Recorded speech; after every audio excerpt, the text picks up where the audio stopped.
noite, meus amigos da Resende Web TV, meus amigos da Vila dos Cafezais, como eu gosto de chamar Nova Resende. Estamos aqui para mais um Toró de Perpite. E mais uma vez, o nosso convidado é uma pessoa completamente integrada com Nova Resende, com a vida de Nova Resende. Tem um papel importante, tanto do ponto de vista social, religioso e econômico na nossa cidade. Ele é um advogado, um produtor de café e, como eu já disse, um ativista social. Uma pessoa que a gente tem muito prazer de receber aqui no Toró de Perpite. Zé Jair, muito obrigado pela sua visita. Estamos muito felizes de receber você aqui na Resende Web para essa nossa conversa. Eu agradeço, Luiz. Muito obrigado. Ô Zé Jair, você não nasceu em Nova Resende, não. Você veio para cá, já era rapazinho, né? Não, como é que é? Conta a história. Dá um pouco do seu currículo para nós. Isso, eu nasci no município de Conceição Aparecida, ali no bairro do Macuco. Nasci em 1948, no dia de São José. E, por motivos de saúde, eu fui trazido aqui para a casa dos meus avós no Caeté.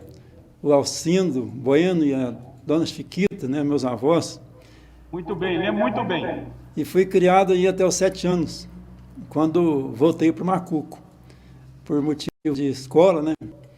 Então, a primeira infância eu passei com meus avós.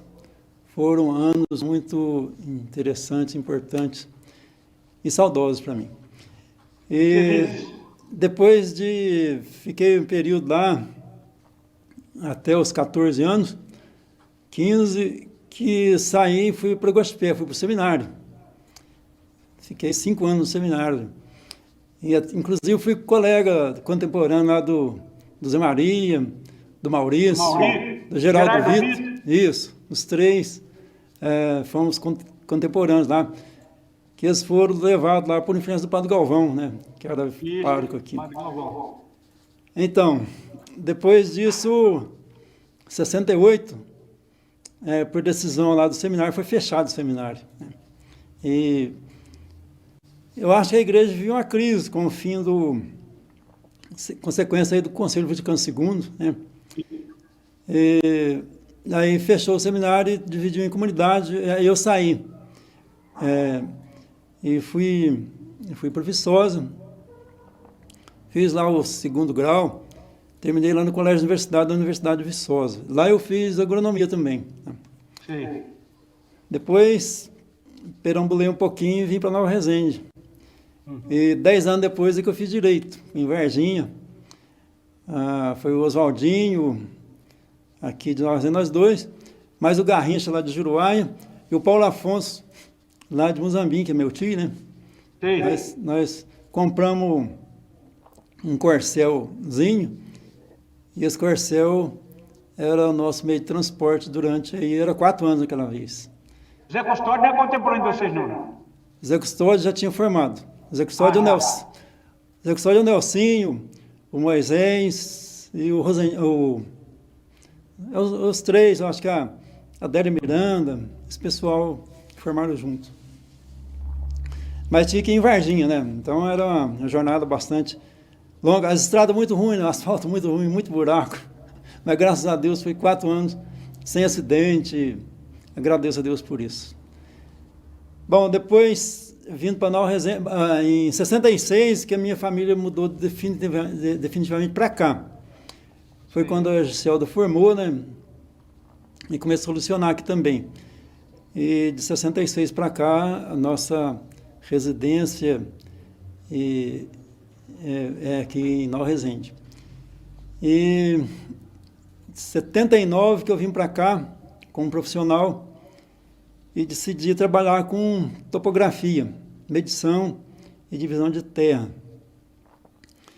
Fazendo isso, estava sempre em contato com os inventários e resolvi fazer direito. Eu fiz direito para melhorar a minha prestação de serviço. Sim. Fazendo os dois, tinha mais qualidade do serviço nessa prestação de serviço. Então, aí fiquei um tempo só fazendo isso, mas em muito tempo. Aí em 95, que surgiu a ideia de fundar o Sindicato dos Produtores Rurais. E até foi uma dica do Diodato, né?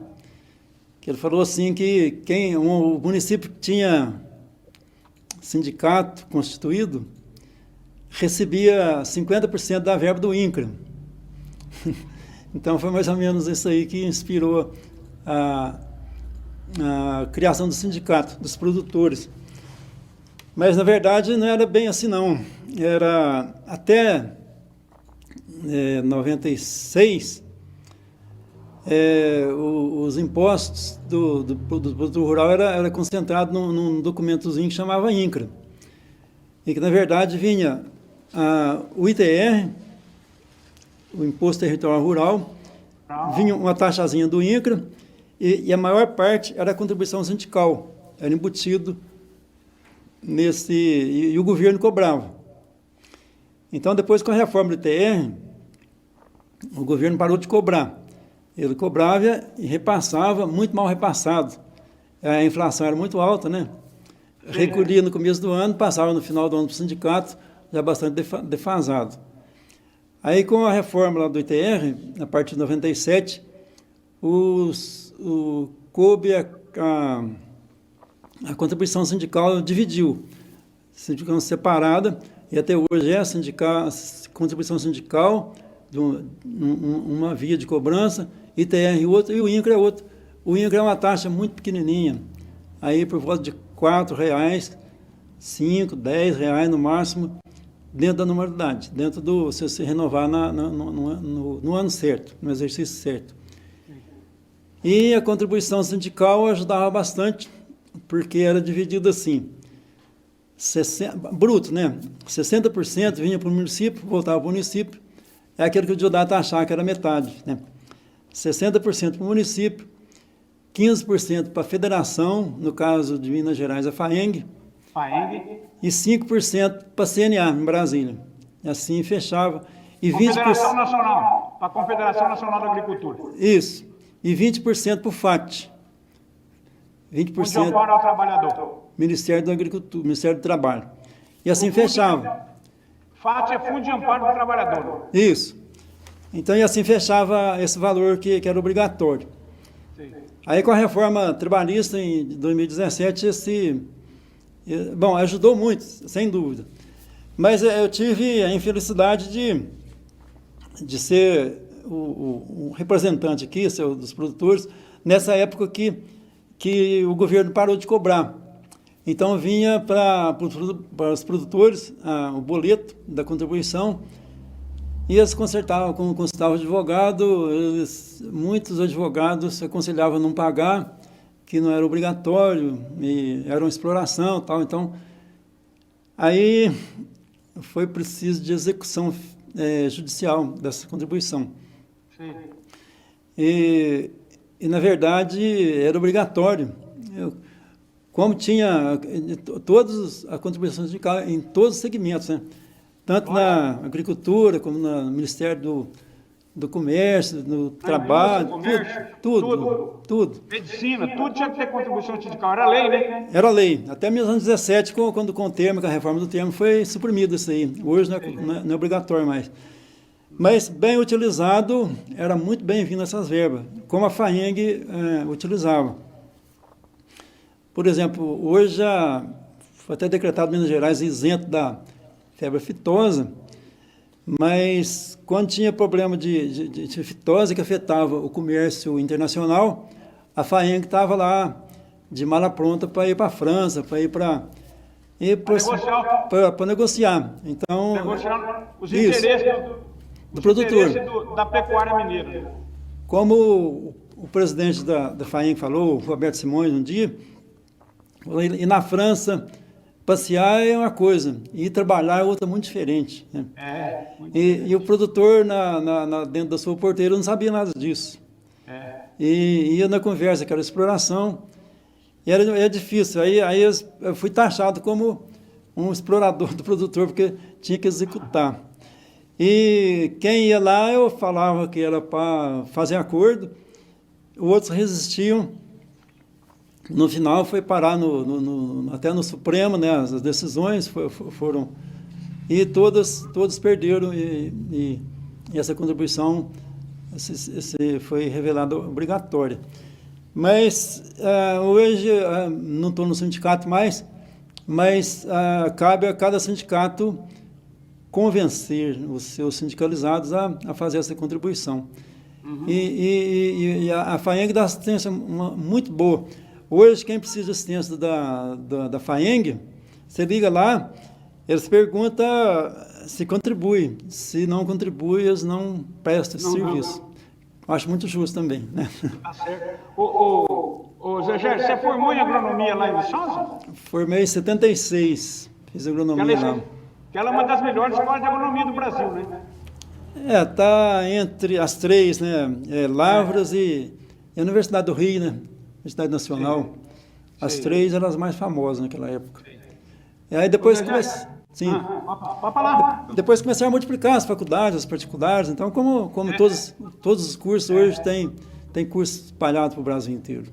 Pois é, mas você considera que, por exemplo, que o Instituto Federal em Muzambinho, ele tem um papel muito importante nesse desenvolvimento da cafeicultura, principalmente da agricultura aqui na nossa região? O papel deles é muito importante? Sim, muito importante. Coincidiu com uma onda muito boa de desenvolvimento tecnológico, né, que veio com a Embrapa, que os produtores conscientizam, e principalmente os novos, né? Os produtores hoje, você pode ver, quase todos os produtores têm o segundo grau, os mais jovens. Então, a facilidade de entendimento é muito maior, né? Ainda mais, cada dia, você não sabe onde vai a evolução da tecnologia, não sei, depois do Zap, eu não sei quem vem mais, não é isso? E isso aí influi. Então, somando tudo isso aí, o Instituto está lá para dar apoio e sempre está promovendo encontros e é muito interessante.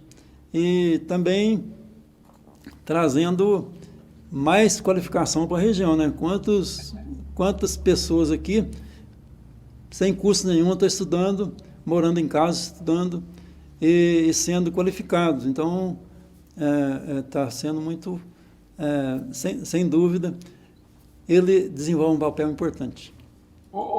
Zé Jair, você é um dos primeiros a tratar aqui, você me corrija se eu estiver errado, que teve um papel aí, parece que da igreja, da organização da igreja também, em trazer uma associação de produtores do orgânico, que depois, né, que se desenvolveram por essa área de cafés especiais aí. Você está nisso aí, como é que é essa história? Conta pra gente como é que começou a primeira sementinha aqui dessa história. Então, por isso que eu abordei aqui a formação do sindicato. A partir do sindicato é que houve essa inserção da cooperativa. Porque em 93 foi fundado o Senar, que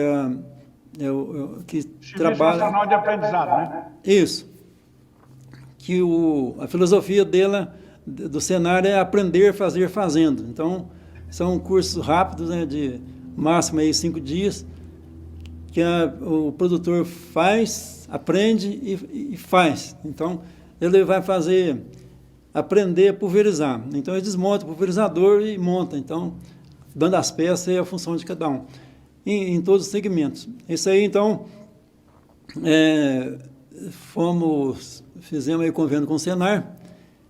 O primeiro mobilizador, então, cada Senar tem um mobilizador, uma pessoa que faz o contato do sindicato com os produtores. E mobiliza, são 12 pessoas, né? São 12 pessoas no máximo, e 10 meninos para fazer uma turma do Senar. O primeiro mobilizador do nosso sindicato aqui foi o Giovanni Morato, né? Filho da Fátima. Ele é que trouxe a existência do sindicato, que é do Senar, que eu nem sabia. Então, aí convidei para ser foi o primeiro instrutor, faz parte da história do sindicato. Então, mas entre esses cursos, tinha o curso de minicultura, que foi feito, acho que em 97, e tinha que ser numa escola, não podia ser em propriedade. Aí, no caso, foi na escola de Machado, naquele tempo na escola agrícola, né, de Machado. Sim. Então, foram 10 produtores aqui para fazer esse curso de minicultura lá, e O Ronei era um deles, o Tião Madalena, eu não lembro o nome dos outros, mas foram 10 que impressionou a escola lá pela participação e interesse.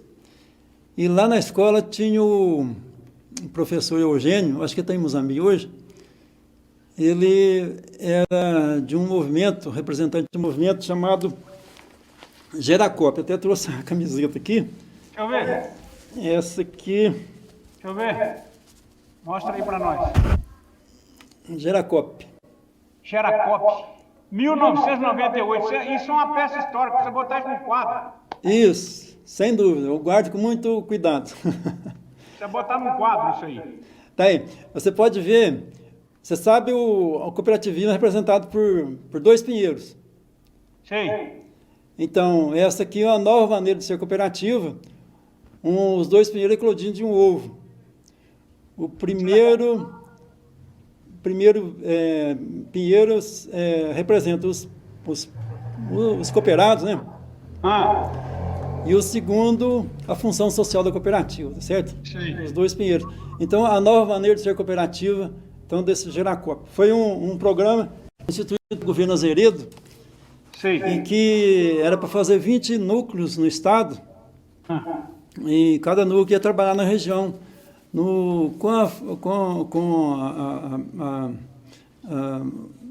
voltado para família, economia familiar. Economia, agricultura familiar.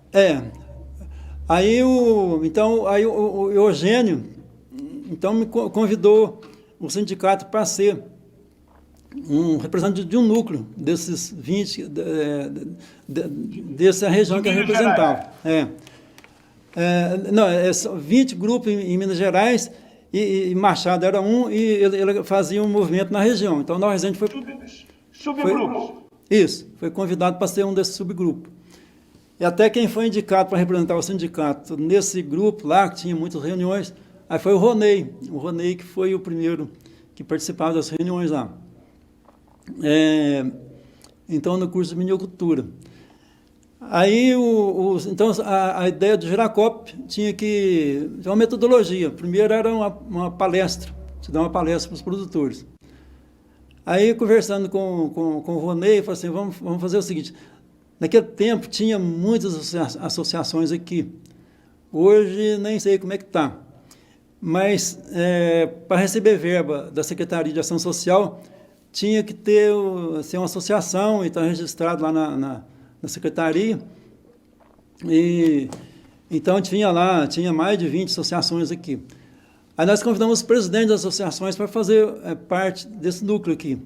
Ô Zé Gério, só um minuto, era associação de produtor de café, era associação... Não, era associação de bairro, tinha. Sim, associação de bairro, tá. Eu acho que a primeira associação que funciona até hoje foi do Caeté. Eles têm uma máquina de limpar café comum lá.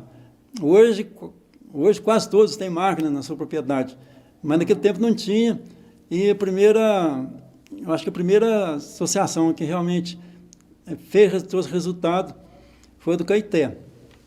Então, aí tinha que ter essas palestras, e nós então escolhemos aí 10 presidentes de associação para fazer parte do núcleo.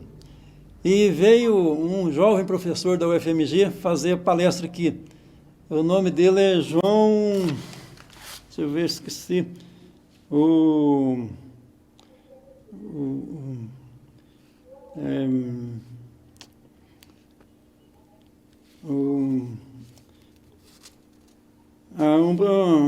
estou achando.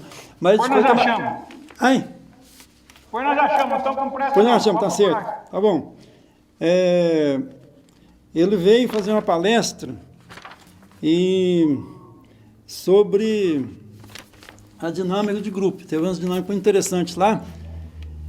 E ele relatou que tinha uns parentes dele lá de Rio Branco, lá da zona da Mata, Visconde do Rio Branco, que fazia agricultura orgânica e tal. Aí pingou isso aí.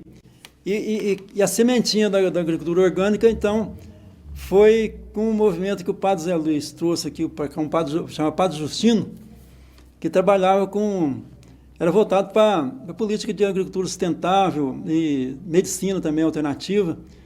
O padre Justino fez várias palestras aqui. E o padre Justino era da onde?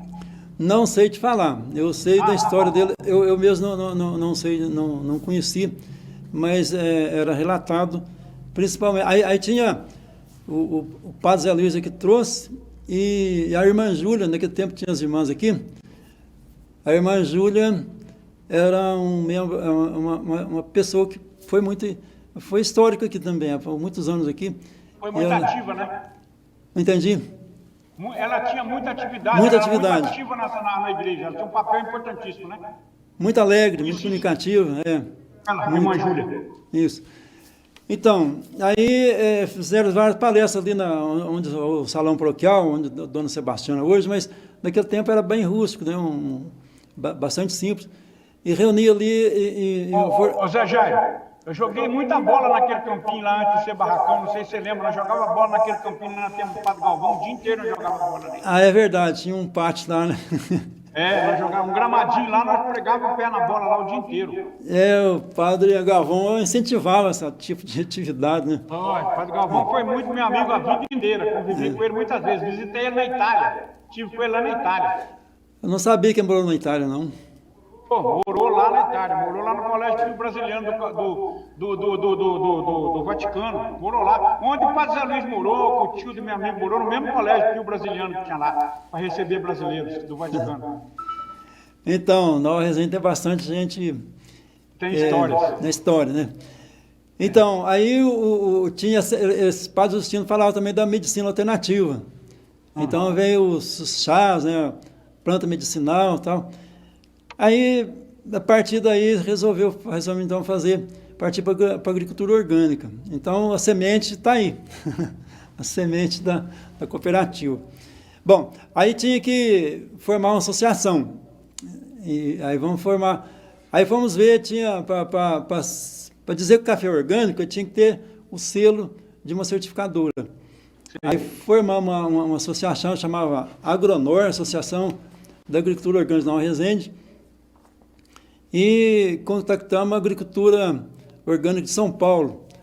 Eu não sei se tem sede ainda lá na Água Branca, no Parque da Água Branca, era a sede da Associação Orgânica de São Paulo. Ela era certificadora, então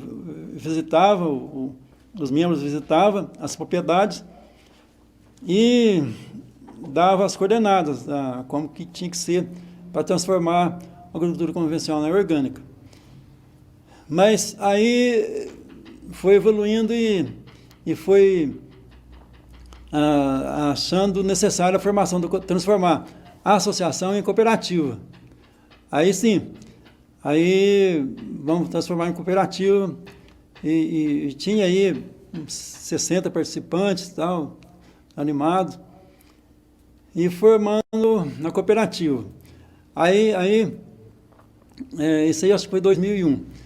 E aí vamos pôr o nome da cooperativa. Aí eu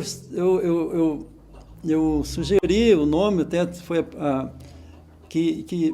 pensando assim que a cooperativa tinha que ter um nome mais forte.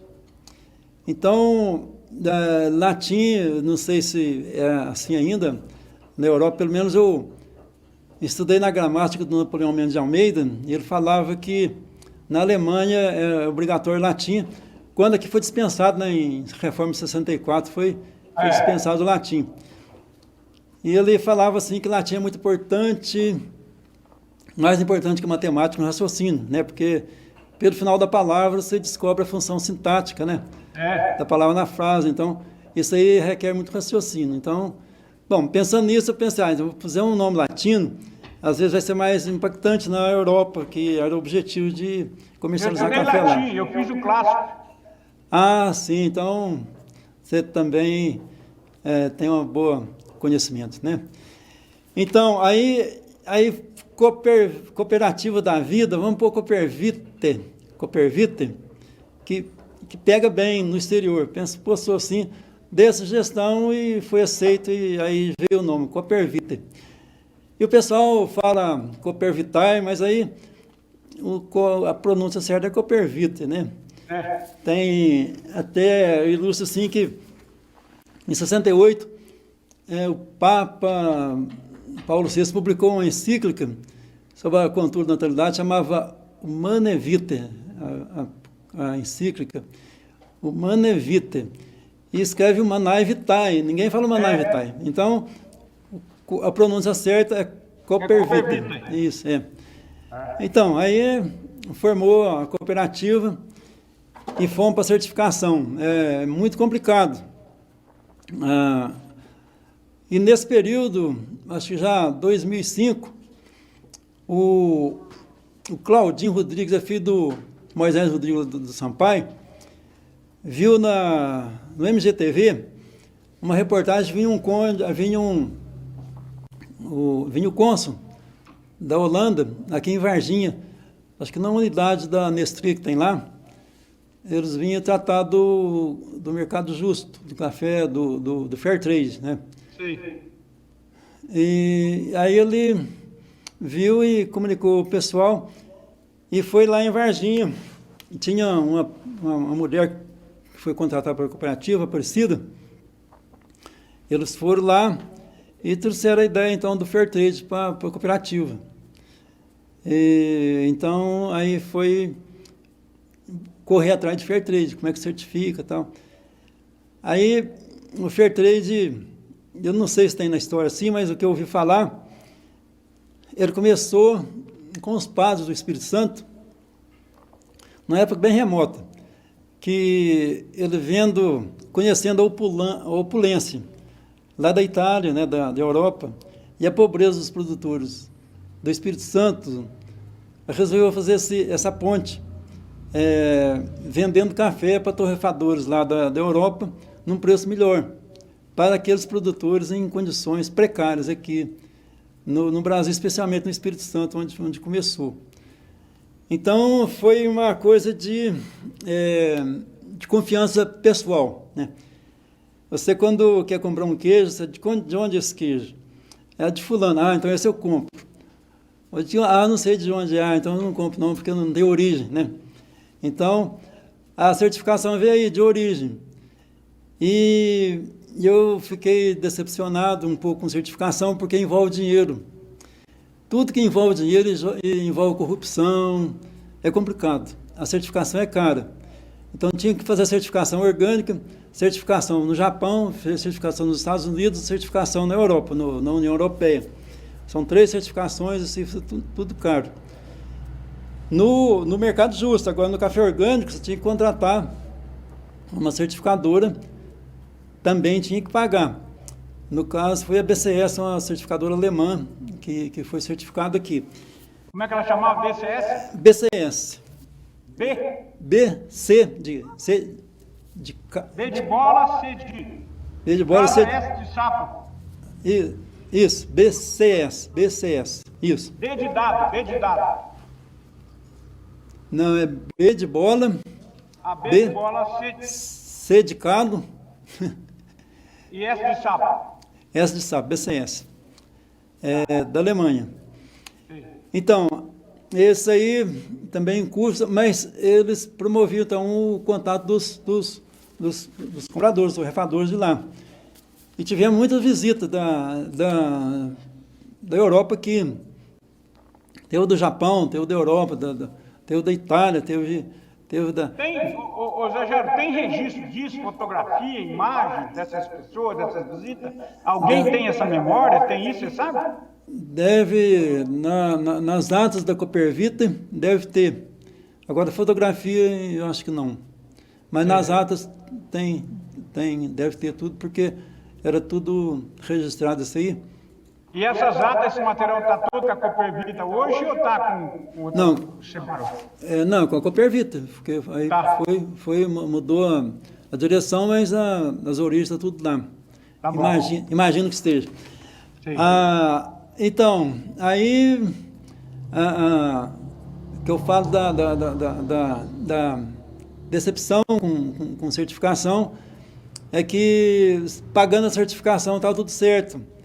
A rastreabilidade, quer dizer, a busca da origem do café é realmente aquilo que você quer comprar, ficava duvidoso, porque o selo garantia uma coisa que às vezes não era verdade. É muito ruim isso aí.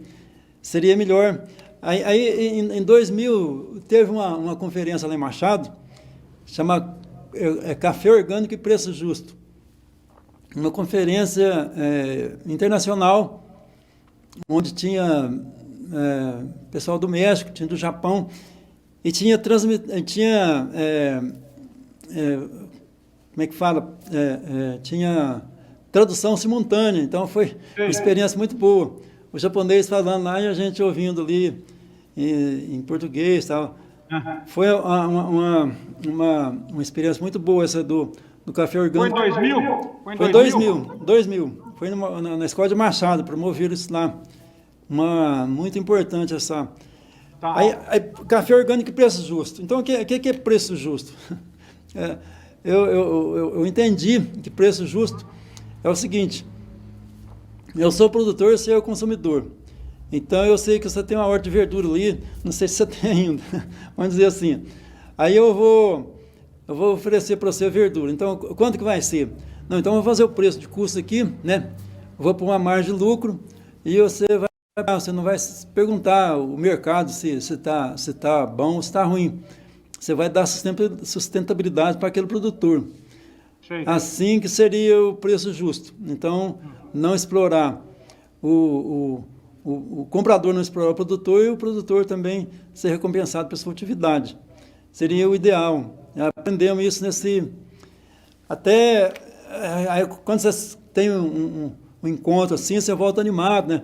Vamos formar uma associação de preço justo aqui, mas depois vai esfriando e realmente vai ser muito difícil.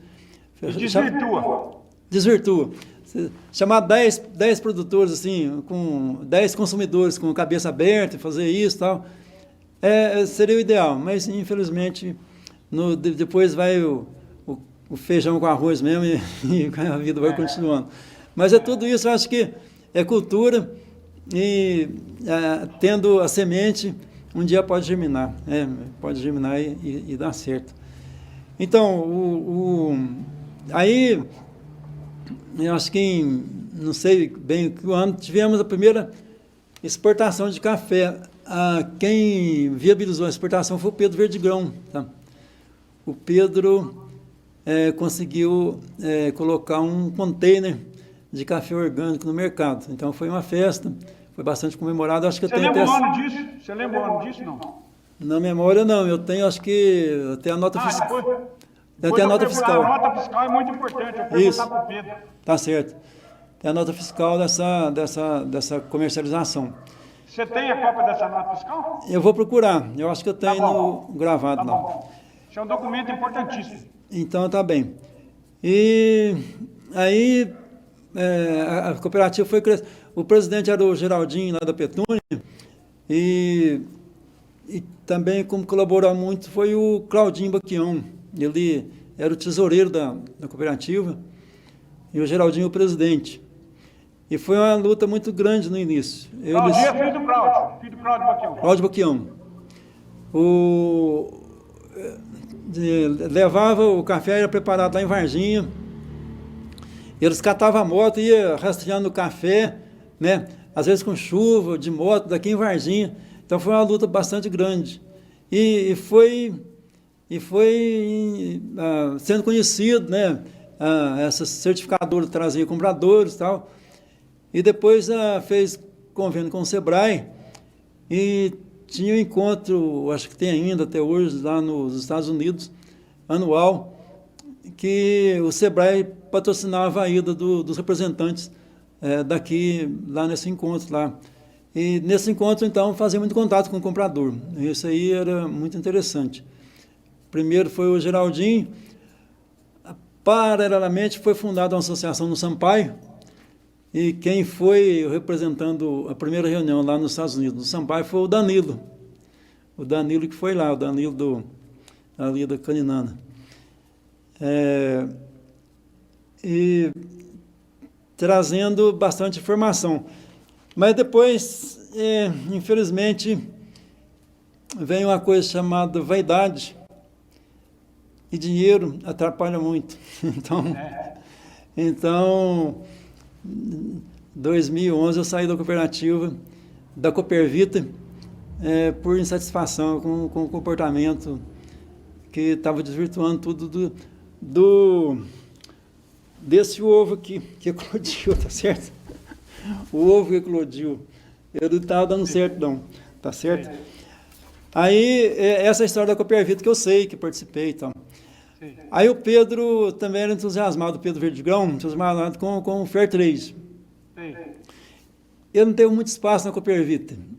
Aí ele chamou um pessoal para formar uma outra cooperativa também, com o mesmo objetivo, de comercializar Fair Trade. Em 2011, fez a primeira reunião e ficou parado. Teve muita crise nessa época aí, e ficou parado até 2017, quando retomou. E, novamente, vamos ver o nome da nova cooperativa. Então, eu estava nessa reunião. Latim. Isso, vamos no latim. Vai lá Aí, para a origem. aí pensando naquela encíclica lá do Leão XIII, a Rerum Novarum, que tratava de assunto social, né, que valorizava, preocupado com o trabalhador, a parte social, e que não era contra um capitalismo irrestrito, mas defendia a propriedade privada. Então, nós tem tudo a ver com cooperativismo. Inspirado nisso aí, nós pusemos, então, Cooper Novarum. Aí surgiu a nova cooperativa. E tem 4 anos que foi fundada, até você fez uma reportagem da última AGO de lá, né? Isso. E parece que, paralelamente, a Coopervita também tomou força, mudou a direção, os membros e tal. E está trabalhando muito. Trabalhando muito. E aí está um serviço não concorrente, né? Mas duas entidades trabalhando em benefício do produtor. Porque aí a importância do Fair Trade é que gera um prêmio. Então, o Fair Trade, que inicialmente lá do Espírito Santo era para acudir, vamos dizer assim, aqueles proprietários em condições difíceis, hoje, por exemplo, em Nova Resende, é difícil falar assim, o produtor é pobre. Não consigo entender. Você vai na zona rural e tem 2 carros na garagem, 3 motos, 5 motos, então ninguém mudou, a estrutura mudou, então não tem aquela pobreza.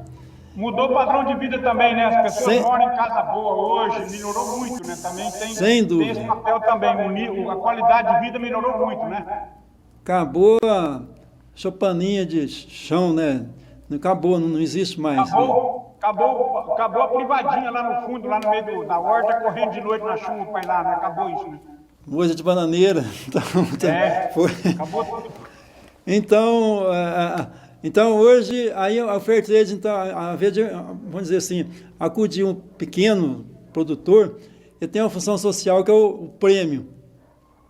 Então, a comercialização gera um valor que chama prêmio, e esse prêmio tem que ser aplicado em benefício do grupo ou da sociedade.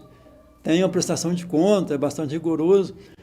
Então, o primeiro representante do Fair Trade veio aqui, era um alemão, ele até falecido hoje.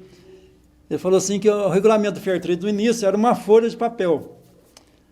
Agora, hoje, é um calhamaço, uma apostila muito grossa. Então, quando vai entrando na burocracia, entra dinheiro, complica tudo. Então, de uma folha de papel, passou por um tratado quase que precisa de treinamento para entender o funcionamento disso tudo.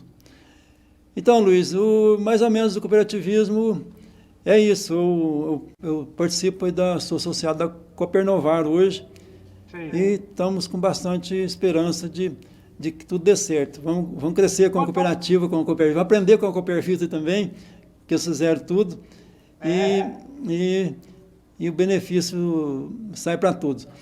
Quantos sócios você tem hoje na Cooper Novarum?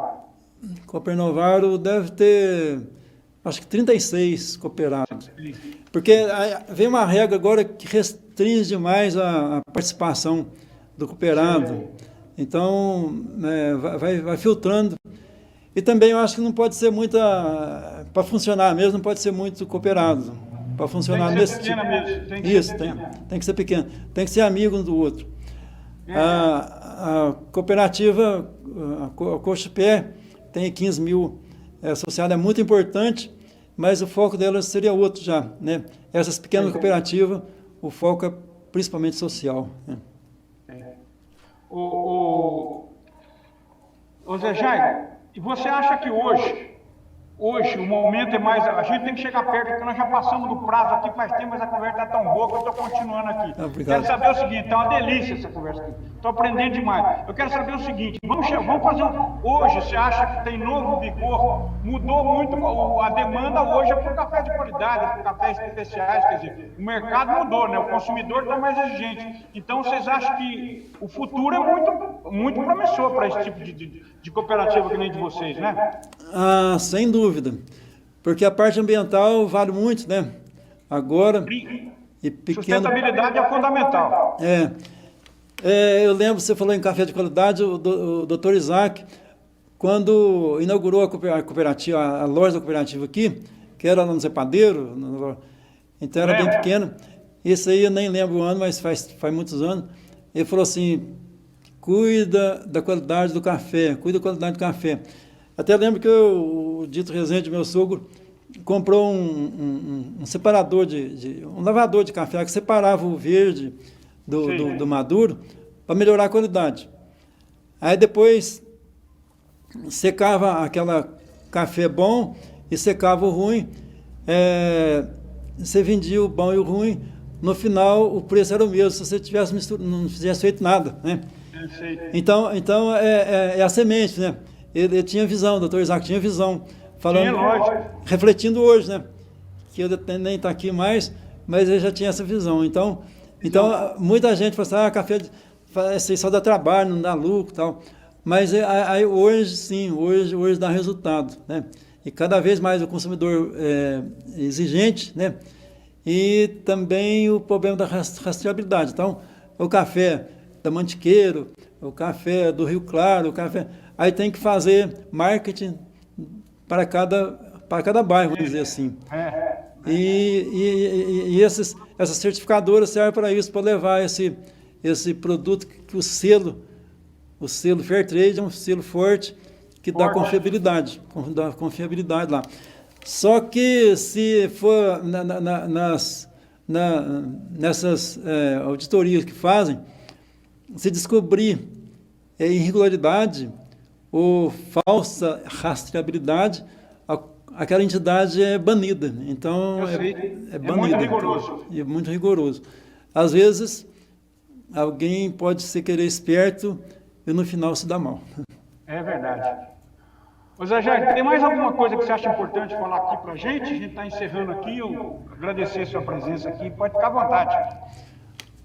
Eu acho que teria assunto para conversar bastante, mas eu estou muito agradecido por você ter me dado essa oportunidade de contar. Não, nós que estamos tendo oportunidade de conversar. Porque, embora eu não esteja no Coopervita, fiz parte e torço para que ela continue progredindo, né? E também o sindicato, que eu não faço parte mais, mas também é uma entidade que tinha que ter. Os produtores, de modo geral, eu acho que toda a classe, né? Imagino que o jornalismo também, não tem união. Tem que estar organizado. Tem que estar organizado. Na hora que... Eu lembro que a primeira reunião para formação do sindicato, um produtor perguntou assim, qual a vantagem que eu levo de participar? Então, esse negócio de vantagem é complicado, né? O que eu posso fazer? A pergunta, qual a vantagem que eu levo? Então, ela é complicada. O que eu posso fazer, entendeu? Então, mas tem que ter as pessoas assim que têm a visão e que planta a semente, ela vai germinando. Mas seria só isso, Luiz. Eu te agradeço muito e vamos agradecer a todos os ouvintes, né? Que é o objetivo nosso, né? Que seja... quem está acompanhando a gente aí. Isso, Então tá bem.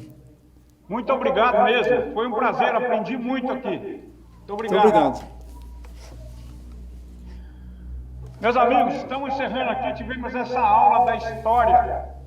Nós estamos vendo as pequenas cooperativas aí, entendeu? Vendo o que está acontecendo, um momento novo, quem falou lá no passado, e a importância do Zé Jairo e de outras pessoas nesse processo histórico da gente chegar aqui hoje na nossa nova cooperativa, que nem a Coopevitae, como a Coopernovaro também, e não deixar de dizer também da importância histórica que tem a Cochupé também, que também é uma cooperativa.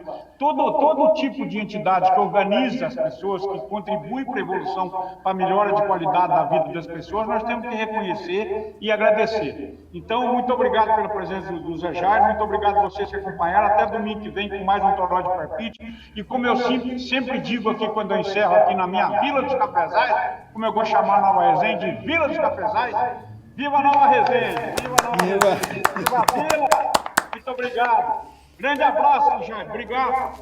Obrigado, Luiz.